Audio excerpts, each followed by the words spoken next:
Why do cats hate water? A single droplet lands on a cat's paw. It doesn't panic, not immediately. The paw freezes in place, suspended between instinct and uncertainty. Tiny muscles tighten beneath the fur.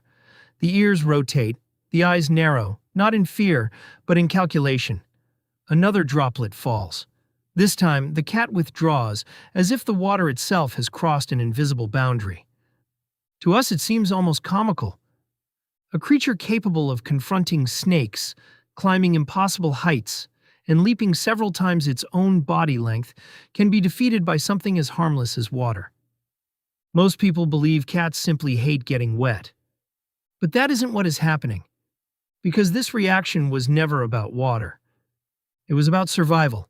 Thousands of years before a cat curled up beside a fireplace or stretched lazily across a living room floor, its ancestors lived in a world where every decision carried consequences measured in life or death. The domestic cat traces its lineage back to a small predator that roamed the dry landscapes of the Near East and North Africa.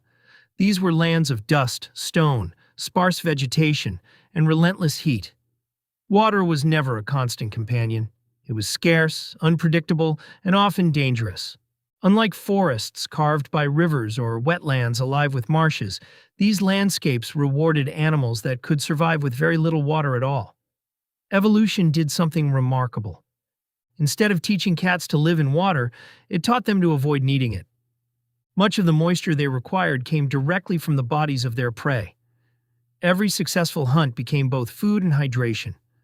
Over countless generations, water became less of a destination and more of an exception. That ancient environment still echoes inside every domestic cat alive today. But evolution left behind something even stranger. A cat's greatest weapon has never been its claws. It has always been precision. Every movement is calculated. Every muscle exists to eliminate unnecessary motion. A hunting cat survives by remaining almost invisible, slipping silently through shadows until the final explosive leap. Water disrupts all of that.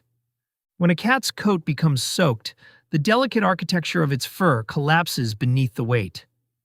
What was once an insulating layer of trapped air transforms into heavy fabric clinging to the body. The difference may seem insignificant to us. To a predator built for efficiency, it changes everything. Running becomes harder. Jumping becomes slower. Balance shifts. Heat escapes more rapidly. Grooming demands precious time and energy. The animal that relied on effortless control suddenly finds itself burdened by its own body. Researchers studying feline behavior have noticed something fascinating. Cats rarely react to new experiences with immediate emotion. They observe first. They assess risk. They constantly calculate whether an unfamiliar situation threatens the delicate balance that keeps them alive. Water is one of those situations, not because it is inherently dangerous, but because uncertainty is.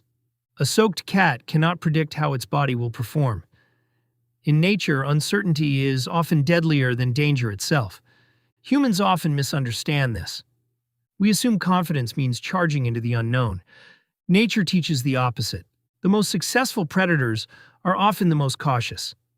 Every hesitation, every pause before stepping into unfamiliar terrain represents millions of years of natural selection, whispering a simple command: survive first, explore later, and yet, this explanation is still incomplete. Because not all cats avoid water. Deep within the mangrove forests of South and Southeast Asia lives a hunter that enters rivers with astonishing confidence. Fishing cats plunge beneath the surface to catch prey hidden below the waterline.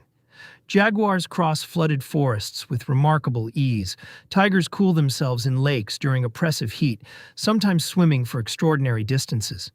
The cat family never evolved a universal fear of water. It evolved specialization. Each species became a masterpiece shaped by its environment.